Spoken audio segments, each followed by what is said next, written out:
everybody. Welcome. Welcome. I'm Joe. I'm not the loudest voice in the world, so if you don't hear me, feel free to ask questions. I'm gonna walk you around. It's it's 35 acres or so of walking, and the ground's super wet, so your feet are gonna be soaked and maybe a little muddy, but we're happy for the rain. Yeah. So, Yes. yeah. So yeah, this place has been, we started breaking ground about 6 years ago.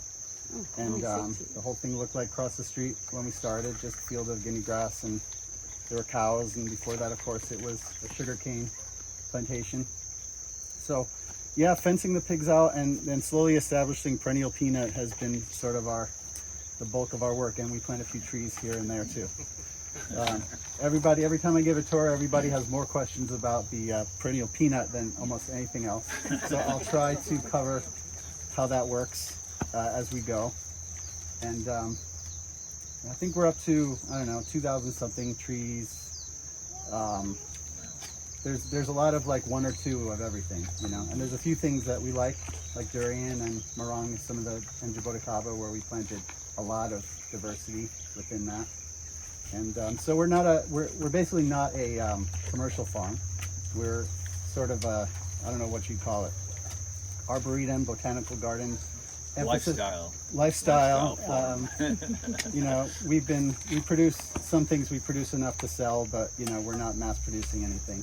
We're here to sort of experiment with a lot of species that haven't been grown outside of where they're from, and others where we're trying to grow a lot of seedlings and hopefully find a good quality selection, and others that we know are not good for eating, but they're fun to grow.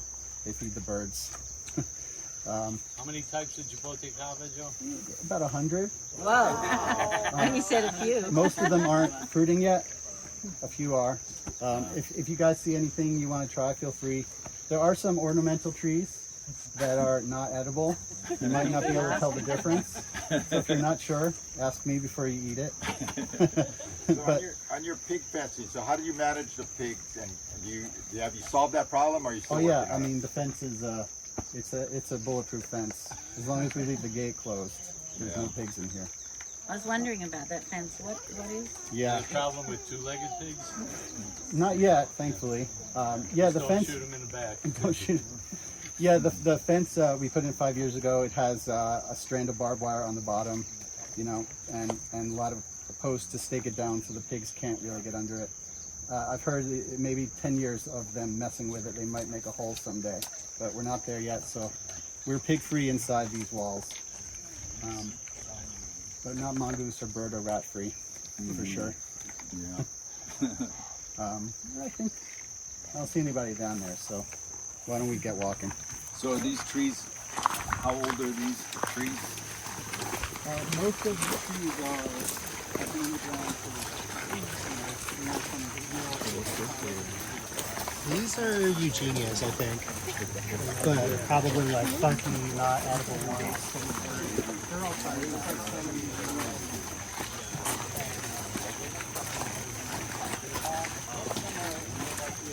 Get some.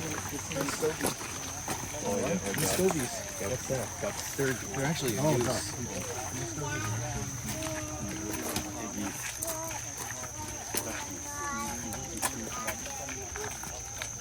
Real quick, so we're in the part of the Artocarpus grove.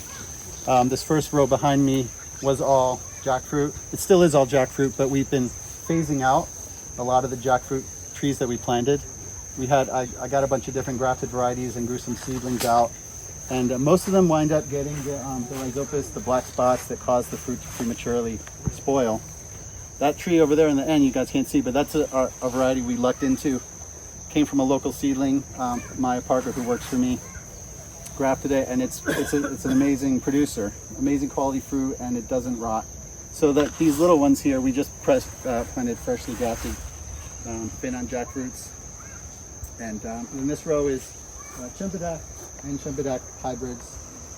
And then everything else are like rare Artocarpus species. So this behind you is native of Bali. They call it Utu there. It makes a little weird pumpkin jackfruit thing. A lot of stuff like that around this area. Did any of you guys get to try the Kasusu fruit at the table? What's it called? Kasusu Articarpus limpato. It's a Borneo native. We're about to pass by my trees. Probably the one with the leaves that I'm looking for. Can you show it? Can I try it? Yeah, please. This part? Yeah. Yeah, this is the one that had all the ants. Remember? Yeah. I remember. The ants love Oh, it. the ants know what they're doing. It's good though. Better than I thought. Anybody want to try it? Try one. I tried it. It was delicious. Yeah. You tried it yesterday? Last night? Try to get a seed. What part of it? You asked about Paladang, baby? Everybody, watch where you're standing. You might get stabbed by these Silops. I just wanted to point out this has been one of our recent victories here. So these Silops we planted 5 years ago, and then I didn't keep on top of the pruning of the suckers, and so they were like, you can sort of see the stumps next to some of them. They were just giant clusters, and they started fruiting. You couldn't even find the fruit. You had to try to dig through the thorns to pull the fruit out. So one of my guys who worked here heroically cleaned these up, and now we have just one shoot per hole. And now you can actually see the fruit. And it grows a lot. But when you're picking it, it's not ready to pick. These aren't. We just picked the right ones when we got ready. So this where we're standing before we did any planting, we did some grading. Shoot the waterway down there. And this is like a depression in the bulldozer. And so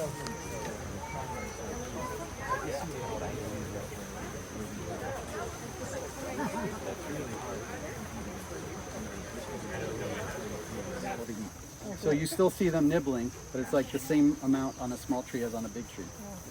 What is that little, looks like elderberries? This beautiful thing here is a chupa chupa. Fruit from South America. You can see the fruit on it. Really cool. So I used to have two. The only time I had Queensland longhorn beetle issues here was I had a grove of kukui trees in this area. The beetle's favorite tree. About 3 years ago, they hit the kukui. We cut them down. But they also jumped to the other chupa chupa over there, and it never really recovered. So now we only have one, but it's kind of cool because now it's basically a seedless fruit. The seeds are like tiny little slivers. Yeah, aborted. Aborted? Yeah, which is nice actually. So I don't mind not having two. And it gets to be an enormous tree, so this is on its way to like dominating this zone. You're from Frank? So then behind me here, we're going to go into the safu grove. If you guys aren't familiar with safu, you can see the clusters of purple fruit up in that tree. They grow here, they get big, they produce like crazy. There's like thousands of seedlings volunteering under here, so I'm sure it would be invasive if you didn't collection. Still is, but there's fewer of them now because all my experiments with cherimoya are over. All my experiments with Ilama are over. Custard apple over. They even without being on a blight, they're not happy with all the rain and the relatively little cool weather. Oh, so there's no selection out of that bunch then? Not one. But this doesn't make any sense to me, but Adamoyas, these Adamoya behind you, does phenomenally well. Doesn't get the blight too bad, produces amazing fruit. Doesn't make sense because it's a hybrid of cherimoya and sugar apple, two fruits that won't grow here, or won't fruit here. So I don't get it. But we also have a variety called Dream that produces great fruit. So I'm sort of like replacing a lot of those with Adamoya. Behind here are some Dugetias and other Annona like Sankoya back there, those big trees. These are Annona family members that pretty much shake off the blight. That's a fiberless soursop right there, which barely makes any fruit.